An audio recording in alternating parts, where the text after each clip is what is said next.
Good morning. You have most likely arrived here today because you are starting to think you might have a keyboard kink, or maybe your kink has just begun to take form.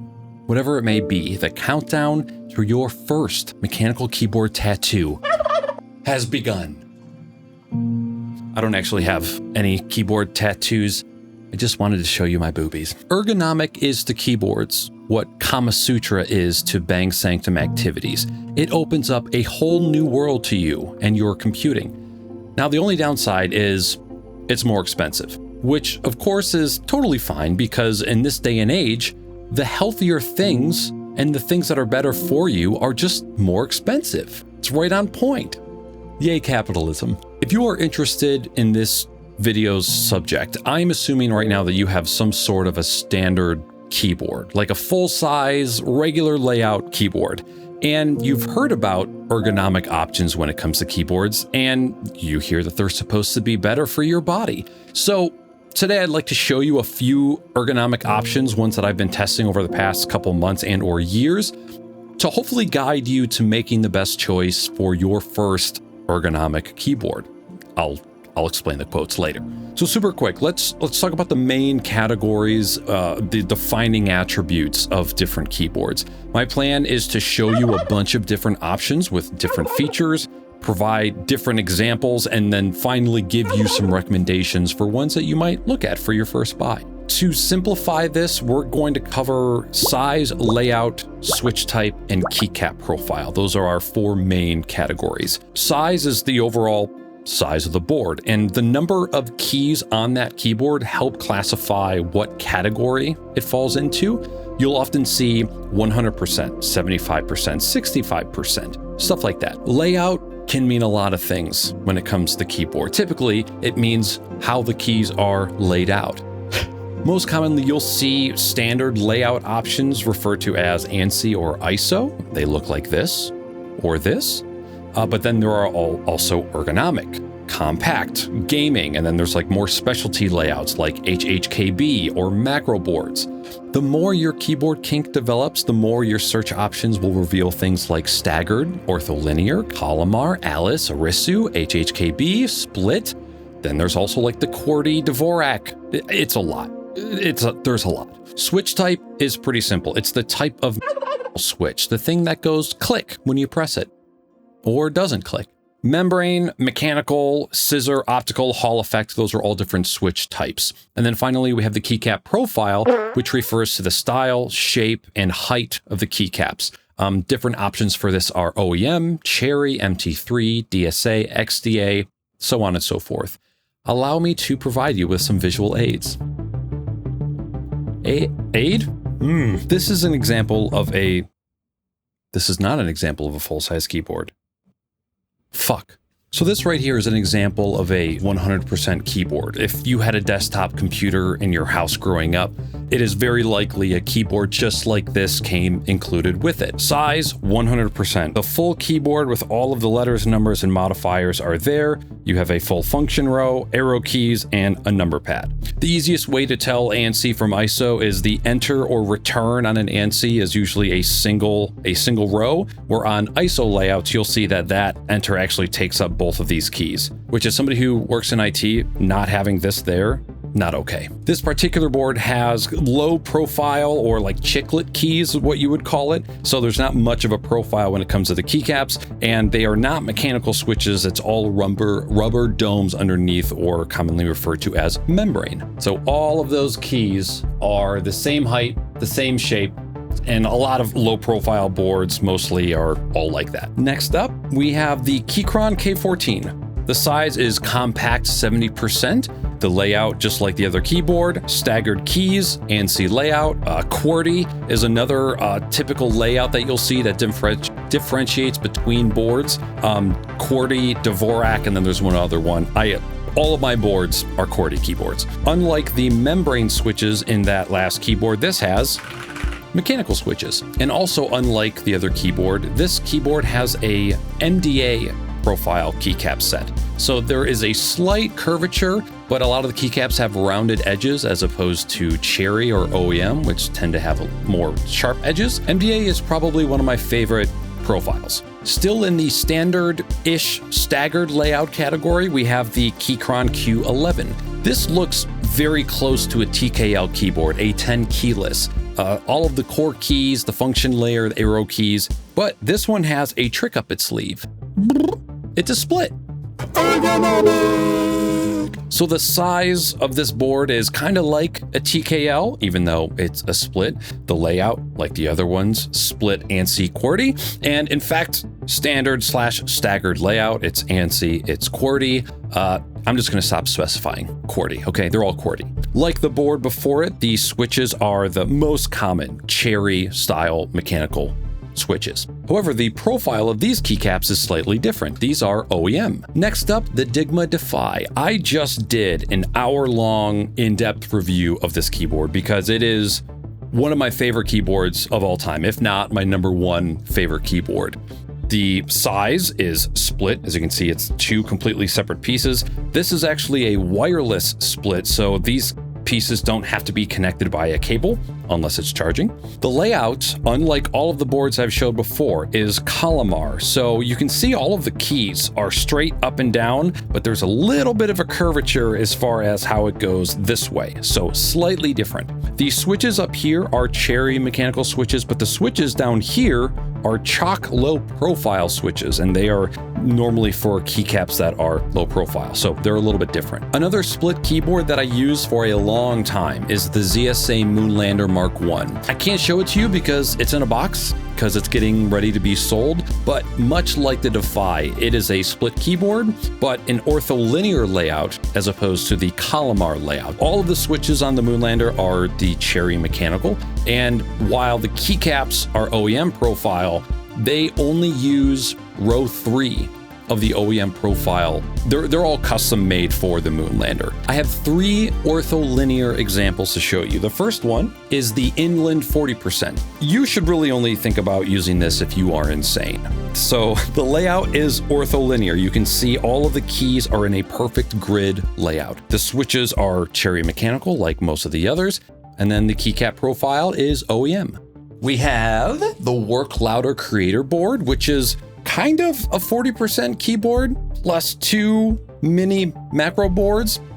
It's in a league of its own. So ortholinear layout made majority. Dusty. Doesn't get much use. The spacebar is unusable on this thing. So ortholinear layout, just like the Inland board, the grid style positioning of the keys, I mean. And instead of Cherry mechanical switches, we actually have the chalk low profile switches, the same ones that were in the thumb cluster of the Digma Defy. And then if we turn this keyboard sideways, you'll see that all of those keycaps are the same size. Same size, same shape. I believe these are custom made for the Work Louder board as well. Last but not least, the Keychron Q15 Max. Now, they don't specify an exact size on their website, but it is somewhere between a 40% and a compact or a TKL board. You know, you still have the full number row, a few modifiers, you've got the arrow keys, whatever. These are Cherry mechanical switches, but this is, I think, the only keyboard that has the XDA profile, which I gotta say, has also become one of my favorite profiles for keycaps. They are all the same shape and all the same height like the Work Louder. However, these are not low profile. And then finally, one of my 2 main keyboards, the Keychron Q8 Max. Size-wise and considering key count, this is a 65% keyboard. While it kind of looks like a split, this is actually called an Alice layout. Split usually refers to 2 halves that you can move freely from one another. These 2 sides, while separated still, are staying put, not going anywhere. Cherry mechanical switches, and I believe the keycap profile on these is MT3. These are drop keycaps. I'm pretty sure it's drop MT3s. I'll put it up on the screen. Probably my #1 favorite keycap profile. They're so lovely. I also just love these keycaps. You may have noticed that there are a lot of Keychron boards here. So disclaimer that I've worked with Keychron before, and these boards Actually, all of the Keychron boards, except for my custom K14, were all provided by Keychron for free. However, this video is not part of any brand deals with Keychron. I was not paid to make this video. I haven't been paid to make any content by Keychron at all. In fact, I've never been paid by any keyboard company. The Digma Defy was also sent for me for free in exchange for a few videos. The Work Louder was technically payment for me providing them with photos of the Creator Micro. I guess I only bought the Inland and the Keychron K14, so I'm equally biased to all of them. So you think you want an ergo board. So now that you've seen a wide variety of what is out there, let's narrow this down to a few good options for your first board. I already know what I'm going to recommend. Let's get some of these out of the conversation first for one reason or another. So first, no DIY options. I want any of these recommendations to be ones that you can just buy and get without any fuss. So we're only talking about off-the-shelf, ready-to-go solutions. The Digma Defy, Work Louder Creator, and the Moolander are also all going bye-bye, strictly because of the price and level of nicheness. The Digma Defy that I have is $620. The Work Louder is $400, and then the Moonlander is $350. It is worth noting that the Digma Defy starts at $370. It's just my customized version that costs $600. But honestly, if you're going that route, like if you're going into the split route, I would tell you to go the Defy over the Moonlander any day, even though it's a little bit more expensive. If you want more information on why, go check out my Digma Defy video review. So the ones that I really want to talk about are the Keychrons, the Q15, the Q8, the Q11. I'm getting lost on the model names. The Inland, Kinesis board, and a few others. Now, there is a reason that my talking points are kind of dominated by the Keychron boards. A reason other than I got them for free. Keychron is one of the first brands that I've seen to make all of these alternative size and layout keyboards commonly available. On top of that, they are just great quality boards for the money. They have great stock switches, quality keycaps. Some of these are double gasketed. All three of these actually have all metal bodies. Two of them have wireless, a couple have RGB, so much more. The problem that you discover very quickly is when you are getting into ergo boards, the price is automatically just almost doubled. You can buy a cheap keyboard 100% for $10, but since these keyboards are unique, have custom manufacturing, sometimes custom keycaps, they're loaded with a bunch of extra features that are sometimes required by enthusiasts, it just makes them a lot more expensive. But relative to the ergo split market for a while now, these options are very budget friendly. Compared to like the Ergo Docs Easy, $350. The Digma Defy starts at $360. The Kinesis Advantage 360 starts at $450. There are some Keybio options that are out there that barely come with enough keys for a first timer, $270. And frankly, some of these Keybio keyboards are like really hardcore, and I wouldn't recommend anybody go that hardcore for their first ergo adventure. And then despite the high price tag, a lot of these are just made to order, sometimes taking 4 to 8 weeks to even arrive.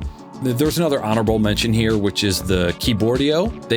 They just launched a Kickstarter back in July to bring an ortholinear board back to life. That was going to be, I think, $180, $190, which is still a pretty good price. Those are shipping out shortly, so hopefully we will see them readily available after launch, because I ain't messing with no Kickstarters ever.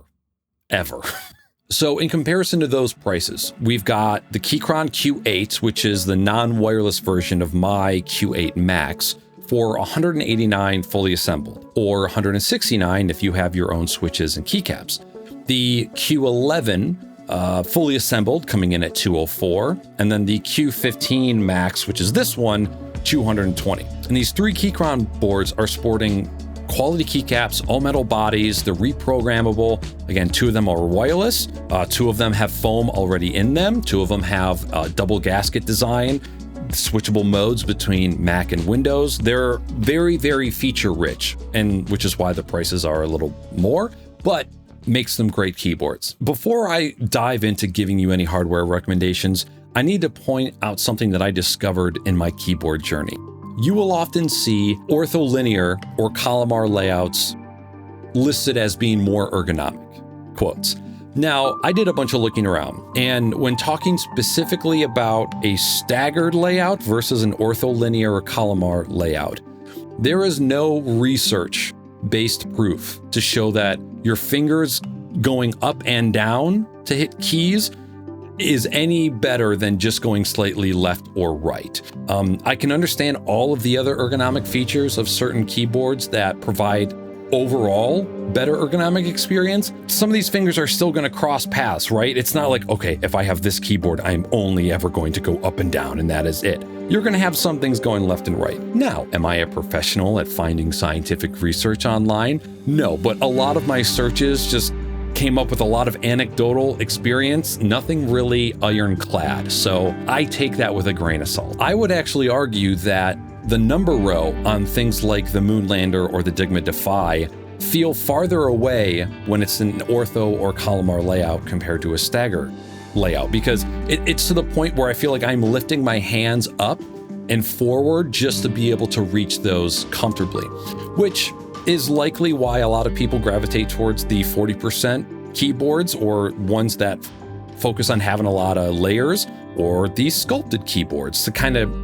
cut down on that travel, that finger travel. I still wanted to include ortholinear keyboards in this lineup because it didn't feel right to exclude it.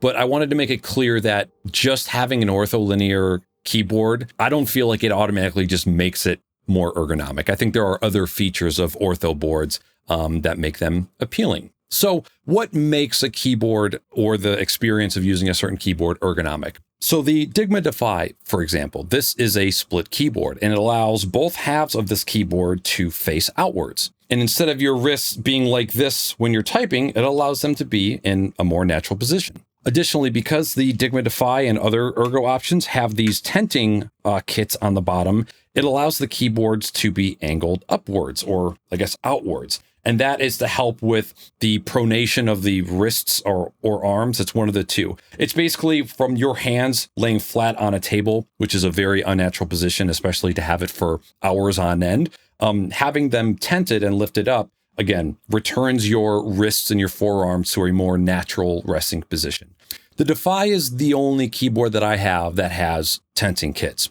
Unfortunately, it's also the most expensive board. However, the relief that I experienced immediately after getting this board and using it full time, it was like almost immediate. It was not gradual at all. It is also the only keyboard that I have that has these wrist rests that are built in, which is another critical part of a keyboard being ergonomic.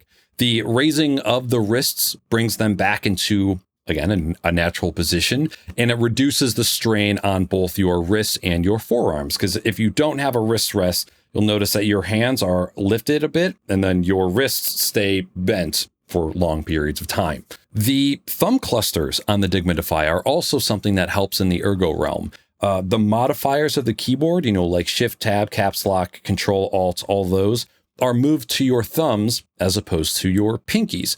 The modifiers on regular keyboards is actually in quite an awkward position, and putting your modifiers on your thumbs allows for minimal and more natural movements to press and hold, and less of like your pinkies just holding on for dear life trying to hit these keys. So this is why the Q8 from Keychron is also one of my all-time favorite boards, is because of these additional thumb keys. If you can find a keyboard that has some additional modifiers for your thumbs, those are ones that I will always try and recommend first, because I know for me, for typing, I'm only hitting spacebar with my right thumb when I'm typing. My left thumb doesn't hit my spacebar ever. It's only during gaming when I'm playing with one half of my Digma Defy that I'm actually hitting the spacebar for jump. But it is completely useless the rest of computing. So having your thumb be able to hit different keys other than spacebar is awesome. And I'm also a little weird to where this is Control, this is Alt, and then this is Tab. And on Mac, this is Command, this is Option, this is Control, and this is Tab. It is so much more comfy and less stress on my hands to just hit this for Control, because Control or Command is one of my most used modifiers, as opposed to having Control be with the pinky or Command being with your thumb over here. Just Way easier to just have my pinky there. Try remapping caps lock to control or command. It's the greatest thing ever. I'll never go back. A lot of the times, those additional thumb keys for modifiers, they can be reprogrammed to whatever you want, which adds to the typing experience. So to summarize the Ergo talking points, for keeping your wrists straight, a split or an Alice or a Risu type keyboard will get you there. For keeping your wrists elevated, the number of keyboards that come with an attached wrist rest, they're not so common. However, you can just buy a wrist rest or 2 wrist rests for a split keyboard.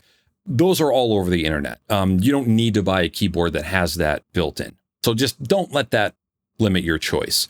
For the wrist pronation, you're really limited to keyboards that have tenting, like the Defy, the Raise 2, the Kinesis boards, except those can get really pricey. But I don't think that they are required, so don't lose your hair like me if you can't find one that fits.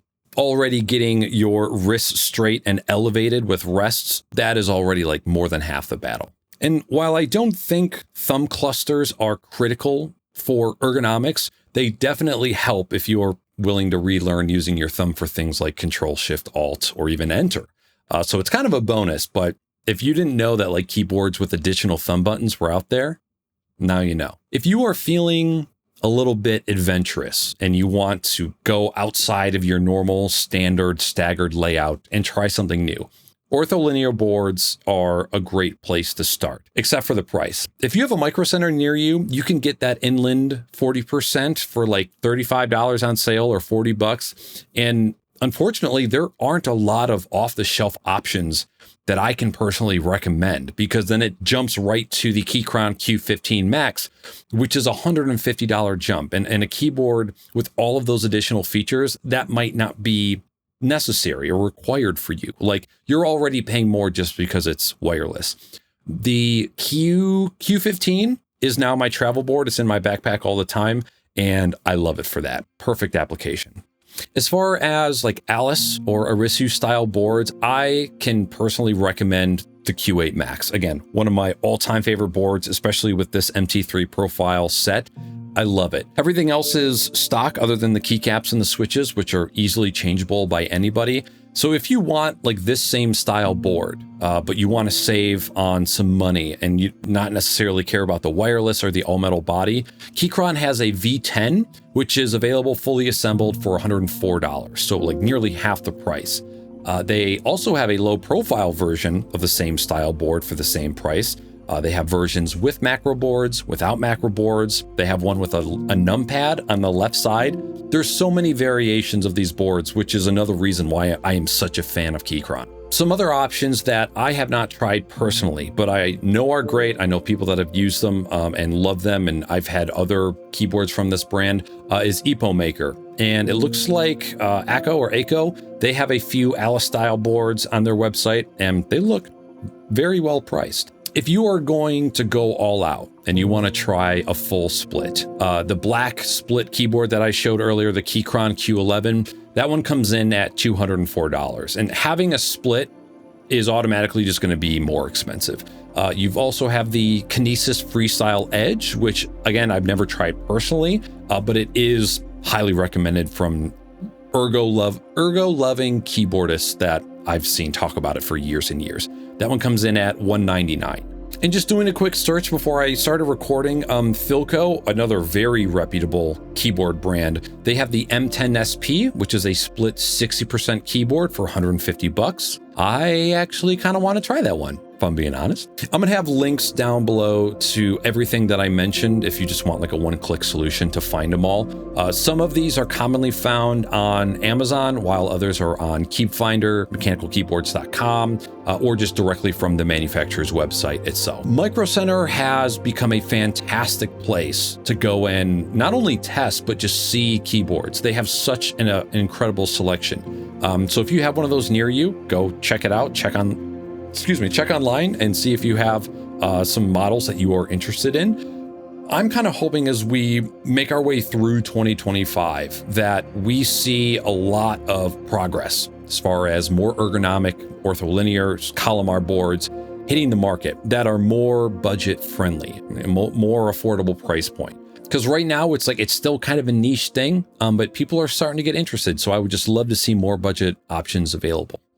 Yeah. Thanks for hanging out with me tonight. Good night.